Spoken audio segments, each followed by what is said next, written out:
বজ্রপাতের শব্দে গুরুতর অসুস্থ হয়ে পড়লেন বেশ কয়েকজন স্কুল ছাত্রী। শুক্রবার ঘটনাটি ঘটেছে খানাকুল থানার অন্তর্গত কুমোরহাট হাই স্কুলে। উল্লেখ্য, এদিন দুপুর থেকেই হঠাৎই ভারী বৃষ্টিসহ বজ্রপাত শুরু হয়। স্কুল কর্তৃপক্ষ জানান, টিফিন টাইমে বজ্রপাতের বিকট শব্দে ক্লাসের মধ্যে অসুস্থ হয়ে পড়েন বেশ কয়েকজন ছাত্রী। তাদের উদ্ধার করে খানাকুল গ্রামীণ হাসপাতালে নিয়ে আসা হয়। চিকিৎসার জন্য ভর্তি করা হয় 7 জন ছাত্রীকে। ঘটনাস্থলে ছুটে আসে স্কুল কর্তৃপক্ষ। খানাকুল থানার ওসি মুন্সি হামিদুর রহমান, খানাকুল 202 বিধানসভার বিধায়ক সুশান্ত ঘোষ, খানাকুল গ্রামীণ হাসপাতালের কর্তব্যরত এক ডাক্তার জানান, এখনো পর্যন্ত 7 জন এসছে। আমাদের এখানে একটা লাইটনিং হয়েছিল, বজ্রপাত হয়েছিল, তারপরে এসছে আমরা এখানে এমার্জেন্সিতে আসার সঙ্গে সঙ্গে আমরা ট্রিটমেন্ট করেছি। প্রাথমিক চিকিৎসার পরে সেরকম খারাপ অবস্থা কারোরই দেখিনি। আমরা প্রাথমিক চিকিৎসা করে এখন আমরা অবজারভেশনে রেখেছি। স্যালাইন ইঞ্জেকশন সব চলছে, পেশেন্ট সবাই মোটামুটি স্টেবিলই আছে।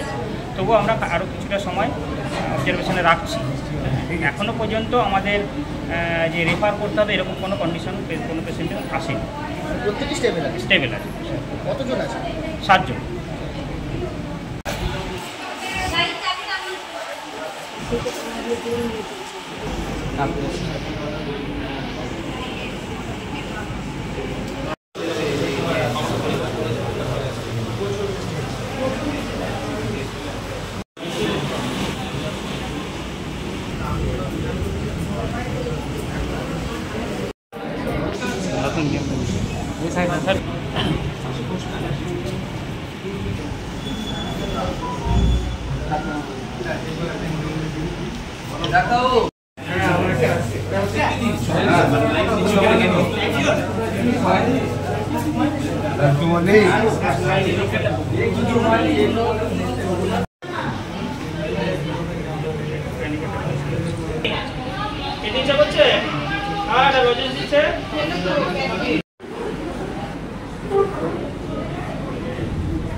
আমি অসীম কুমার ঘোষ, কুমোরহাট হাই স্কুলের টিআইসি। আজকে টিফিনের ওয়েদারটা একটু খারাপ হয়, অন্ধকার নেমে আসে এবং সেই সময় প্রচণ্ড বজ্রপাত হওয়ার সাথে সাথেই আমাকে কিছুক্ষণ পরেই আমাকে নিচে থেকে স্টাফেরা আমাকে ডাকলেন।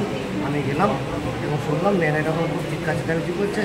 তখন আমার স্টাফেরা এবং সাথে আমি ওখানে গেলাম, গিয়ে দেখি বেশ কিছু রুমেতে মেয়েরা অসুস্থ হয়ে পড়েছে। আমাদের টিচাররা তাদেরকে স্কুলে তুলে নিয়ে এসে স্টাফগুলো রাখলো, অনেকজন কানা গেল না। তো সেই অবস্থায় আমি মাননীয় এসআই ম্যাডামকে ফোন করি, আমাদের এখানকার বিডিও সাহেবকে ফোন করি, আমার বর্তমানে তিনি সভাপতি তাকে ফোন করি এবং হসপিটালকেও ফোন করেছিলাম অ্যাম্বুলেন্সের জন্য। তারপর নিজের ব্যক্তিগত উদ্যোগে গাড়ি নিয়ে আমি ছাত্রীদের সব 3বার গাড়ি করে নিয়ে এসে ছাত্রীদেরকে ভর্তি করি। বর্তমানে 7 জন এখানে ভর্তি। 7 জন ভর্তি আছে। কোন ক্লাসের ছাত্রী ওনারা? 8-এ আছে, 6-এ আছে, বিভিন্ন ক্লাসেরই আছে। আচ্ছা, মানে কি অবস্থায় ছিল যখন বজ্রাঘাতের শব্দে হয়েছে না স্কুলেতে পড়েছে? কোনটা মনে করছে? শব্দ। স্কুলে বজ্রাঘাত পড়েনি, স্কুলের বাইরে কোথাও পড়েছে। ওই শব্দতে ভয় পেয়ে গেছে। কেমন অবস্থা ছাত্রছাত্রীদের এখন? মোটামুটি ভালো অবস্থা। এখন ডাক্তারের ট্রিটমেন্টে আছেন। মাননীয় ওসি সাহেব এসেছিলেন, আমার ওখানকার জয়েন্ট ভিডিও এসছেন, এসআই ম্যাডাম এসছেন, এখানকার প্রধান এসছেন, সকলে আছেন। আপনাদের কোন স্কুলের নাম? High school. আজকে কি ক্লাস চলছিল? ক্লাস চলাকালীন টিফিন আওয়ার্সে? এবং আজকে আমার স্কুলে পরীক্ষা আছে, 11-এর পরীক্ষা আছে, আমাকে এখন যেতে হবে। এই অবস্থায় কী করে পরীক্ষা নেবো সেটা আমি চালাচ্ছি। আর যখন এই ঘটনাটা ঘটে ছাত্রীগুলো কি ক্লাসের মধ্যে ছিল না বাইরে ছিল? সব ক্লাসে ছিল, কেউ বাইরে ছিল। ক্লাসের মধ্যেই ছিল। সেই মুহূর্তে এই ঘটনাটা ঘটে। আপনার নাম? Asim Kumar Ghosh, Kumorhat high school TIC. দেখুন, প্রায় 7 জন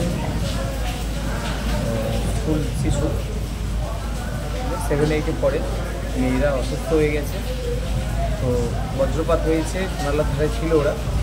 ওনার পরিবারের সকলেই এসেছেন এখানে, আমিও এলাম, ডাক্তারবাবুর সাথে কথা বললাম। আপাতত সকলেই সুস্থ আছে। একটা শিশু একটু অসুস্থ আছে, ডাক্তারবাবুর সাথে কথা হয়েছে, উনি আধা ঘন্টা ট্রিটমেন্টটা দেখবেন। আশা করি সুস্থ হয়ে যাবে। চিকিৎসা নিয়ে কোনো অসুবিধা কিছু দেখতে পেলেন না? সেরকম অসুবিধা নেই, ডাক্তারবাবুরা আছেন, ওনারা যথাযথভাবে চিকিৎসা করছেন। সেই সঙ্গে হাসপাতালের স্টাফরা সকলেই ঝাঁপিয়ে পড়েছেন। সেই সঙ্গে মাস্টারমশাইরাও এসেছেন স্কুল থেকে, বাড়ি থেকেও গার্জেনরা চলে আসছে। সুস্থ আছেন সব। কোন স্কুলে ঘটেছে ওটা? কুমোরহাট হাই স্কুল, রাজাটির কুমোরহাট হাই স্কুল।